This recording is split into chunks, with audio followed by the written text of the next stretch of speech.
Welcome back. I'm going to make a guess about you. You probably, like me, have at some point struggled with palming a card. If you're not a magician somehow and you stumbled across this video, you're probably wondering why the heck, who is this guy and why is he holding two very bright lights pointing at his face? And the answer to that is because I couldn't find somewhere to put them. But that doesn't matter. This video is about palming a card. It's one of the most kind of tricky things in card magic, and that's something that I wanted Pedro, my friend Pedro Martin, to debunk. He is an expert at palming.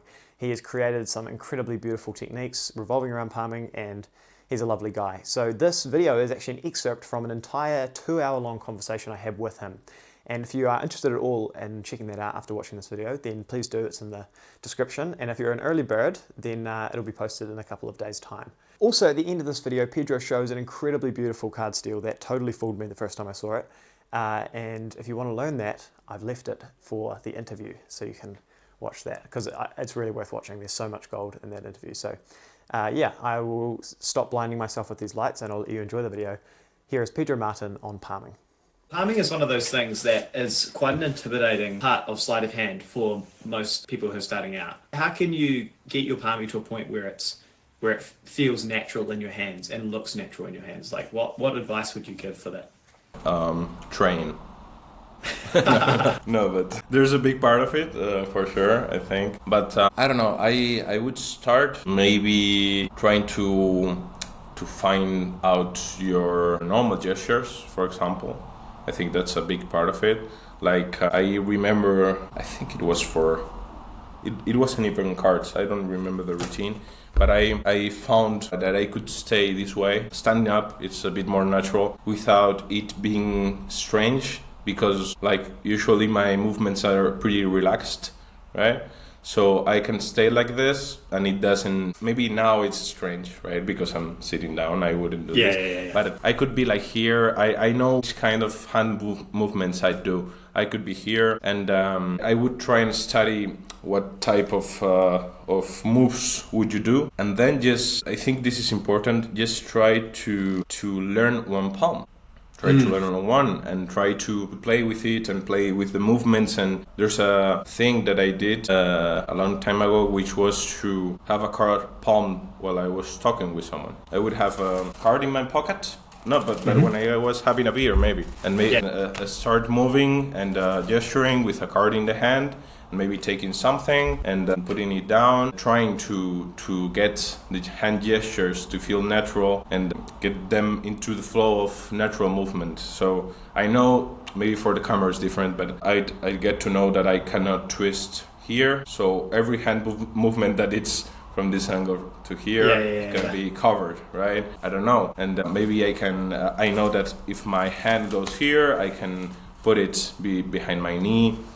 Yep. The thing is, like, I feel with palming, I feel like a lot of people palm as if they were to color change, right? In a way, they understand palm as another technique that it's parallel to the general pool of techniques, right?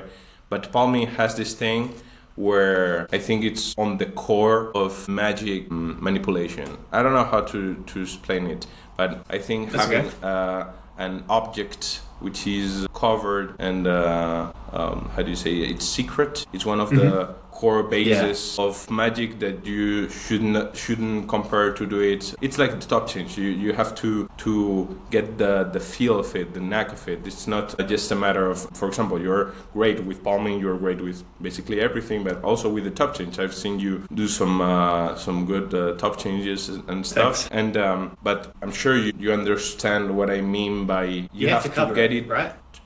Yeah, you have to melt it with your body movements and your and that can only happen when you've done it 1,000 times. Also, I just remember that lately I was with Fernando. You know him, Fernando Nadal. I love Fernando. Magician, great friend. Giancarlo Scalia and Ricardo in the shop, and we were talking about a lot of stuff, but we were talking about guilt, which is, I think, an important thing. And I think with palming is one of those things that may make you feel guilt, right? Yeah. When you do a color change, you're pretty secure because everything's gonna be in this little space, right? And you know what I mean? If you do the ear nice thingy. But when you're palming, man, there's something burning in the hand. There's something shouting. I'm doing tricks and doing. I have a secret, right? So one of the things I'd recommend with palming or this kind of things of techniques is to learn to be caught. I mean, if you see a good magician that has been caught, right, you see that it's not a big problem, right? Because he understands or she understands the context, the person that they have a relation with in the moment, and they can handle it. I'm not saying that I'm a good magician, but I've handled, as I'm not a professional magician, I wouldn't have that kind of guilt. For me, it's not that, it just depends on the person also. I mean, for me, it's not a problem to be caught doing something. Maybe in a performance, it's another thing, right?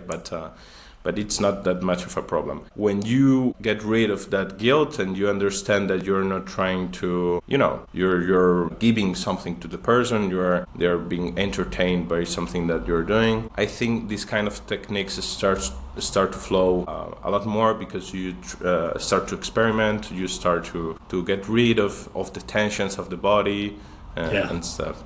Yeah, I think it's a bigger part than it feels in this kind of techniques, Yeah, it's my favorite part of sleight of hand, all of these kind of techniques that, like you say, they're kind of in a different area to normal things like a double lift or something where it's all there. A top change or a classic pass or a top palm, all of these things. You have to find the moment in the moment. You have to be there so that you can figure out when to do it.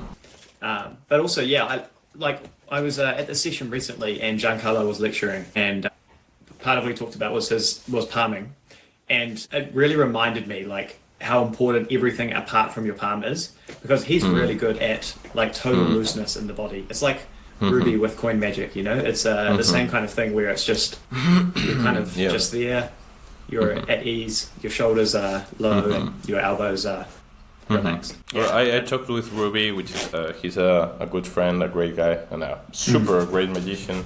It's funny that I find in a way we have the same, it's called like the quality of movements, I feel that you have a different quality of movements than I have, and it's okay, like everyone has, but for example, I'm moving all the time, naturally. In the call, I've been like this, I've been like this, I've been like that. I know that, so I can play with that because it's not gonna feel strange, and it's more of letting that happen. That the trying to put the most important thing, like you see someone handling a palm, an object or something, and you would seem that after, I mean, we've all done this. It's not a matter of, but you're like this, and they are like that, right? And they stay like a fucking statue, know. And then when they leave the card, it's like, I'm relaxed now. Now we can talk and stuff. And it's like, you have to let that happen, and. I think the guilt thing is way more important. I don't get whimsical or philosophical, you know about that. Yeah. But I think this part is way more important that it feels. Yeah. Well, that is like the biggest thing that tips palming right at the beginning, is because you're just like boom, one position. Can you put the cards back, please? And then You know what I mean? Like, and that's an exaggeration. But one thing I heard from Ben when I was looking at some of his stuff on palming, which I really liked, was kind of there are like 5 different types of positions you can be in when you're palming, where there's like your hands are stationary, your hands are together, your hands you're kind of gesturing is one, and like holding an object is another, and so you can like move between these different. I can't remember exactly how he put them, but you can move between these different stages, even if that. Because at a certain point, it just happens unconsciously, right? Where you just kind of you let your hand do whatever you want it to do. But at the start, it's helpful to know, like, okay, I don't want to hold any one of those positions for too long. So maybe I want to pick up the box and just check inside, make sure there's nothing in it. Yeah, and also there's this thing, I mean, for example, in the palming philosophy of Ascanio, I don't know if you've read about it and stuff. Yes. One of the, it's a good read, recommended read. One of the things that it talks about, because it's applied to general thinking, not only palming, but it's about the transit actions, right? Where of course, yeah, for example, I hate the one-handed palm, absolutely, with all my heart, because, yeah, I know, I'm sorry. I'm not telling it to the to the correct guy, but yeah. So the thing is, I know about it, but I'm not good at it. I just don't do it. But the thing is, like, what I see is that the one-handed palm should happen in an in transit action. It's kind of designed for it, right? Where you have it here, and it's a bit like that, but as you're putting it here and this goes to the thing, you've palmed, right? And of course you should try to just not just cover, but to find which are the actions that you're going for, right? If you're going to bottom palm this card, where my hand is gonna go? I have locked in that when I do this, it's gonna go there in order to put in and in transit action. The thing is, like, it depends a lot if you're routining something or if you're just idly performing and improvising and stuff. But think about which is the action that is covered at your palm in that transition. That's also greatly important. But yeah, I think it's a mashup between a lot of little things, but there's a moment where you click and you're relaxed when you have something in your hand and you're talking with people. I am kind of doing some like research for this video. I went back and looked on some of your old Instagram posts, and like, man, I forgot how much crazy stuff you have come up with and posted over the years. Like, there is I don't even remember. No, but so many like crazy Move Monkey like palms from like I saw one. It was like you're here, this is like sticking out, and then you're here, and then suddenly the card is, I think you come up like this. Oh yeah. And then the card is just like I know which one you're.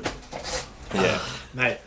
I think there's a difference between the things that that's one that is not useful at all. I mean, you can use it, but it's just maybe, I don't know. But that one's funny. Let me try it. If I get this in the first shot, that'd be... Yeah, that would be amazing. It's strange because I have you here and I have the camera here, so you tell me if I'm in the... But yeah, you go here, you show a card, maybe 5 of clubs, all right? Then this should come here, and then I'll tell you a few things that maybe are cool. And this is here. The idea was to palm from a position of not control. And there you go. Whoa! Oh, that looked good. I totally missed that. Oh, mate, that was. I thought it was happening after it had already happened. So the idea here is to I will expose it directly if there's not a problem. Oh wow! You guys are in for a treat. Welcome back. Don't ask about this. I couldn't find a place to put them. Welcome back. Welcome back. No, that's cringe. Welcome back. Welcome to this video.